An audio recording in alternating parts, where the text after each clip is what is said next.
You ever have that feeling like you're being pulled in a dozen different directions at once? Your phone's buzzing, emails are piling up, and there's just this constant stream of noise.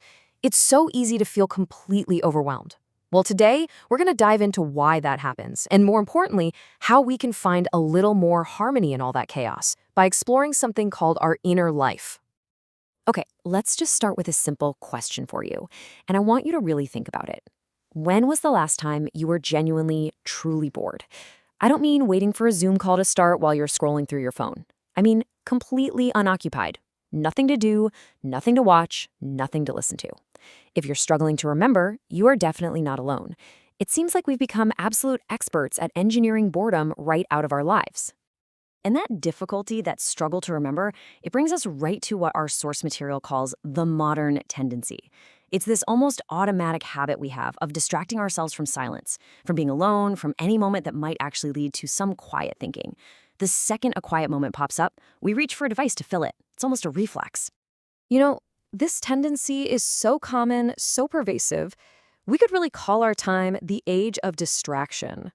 So in this first part, let's just break down what this actually looks like day to day, because I bet the symptoms are going to feel very, very familiar.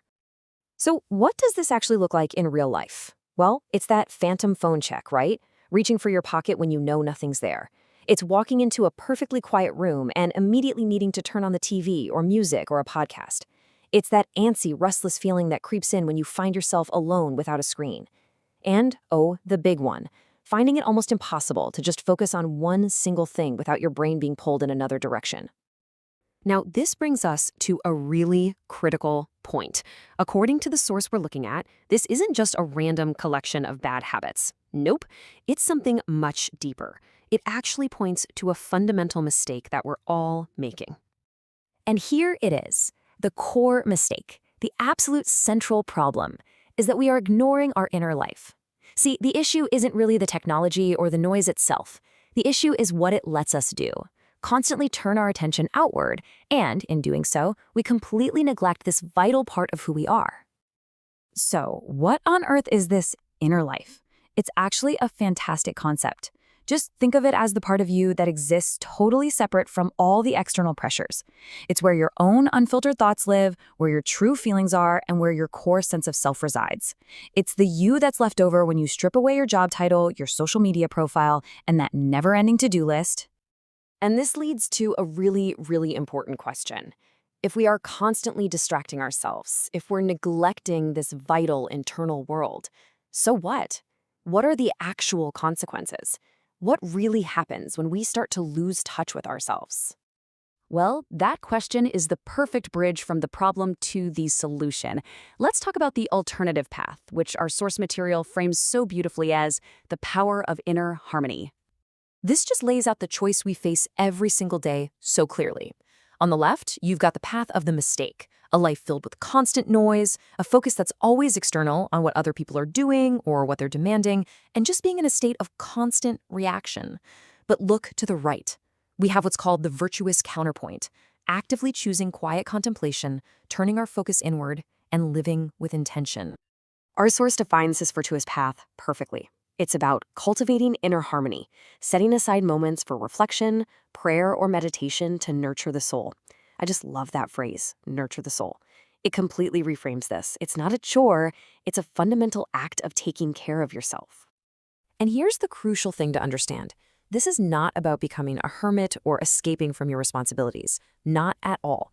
The real goal here is to connect more deeply with yourself so that you can show up in the world in a way that's more centered, more authentic, and honestly, more effective.